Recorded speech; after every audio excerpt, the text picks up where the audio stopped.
Akkor lássunk egy korabeli fényképet Irényi Jánosról, és egy korabeli képet valaki másról. Elgondolkoztak már azon, miért ilyen szomorú és megtört mindenki a régi képeken? Mintha mindenki gyászolna, de legalábbis melankólikusan mélabús lenne. Pedig nem így volt. A dolog nyitja csupán abban rejlik, hogy a korabeli fotómasináknak olyan hosszú volt az expozíciós idejük, hogy ember legyen a talpán, aki azt kibírja mosolyogva, állkapcalasadás nélkül. Még szerencse, hogy egy fiatalember, név szerint Pecvál József megunta az állandó szájfájást.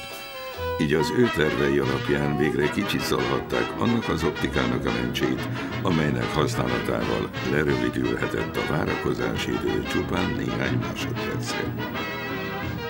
És ezután már készülhettek ilyen képek, meg ilyen képek, és persze ilyenek, no meg ilyenek.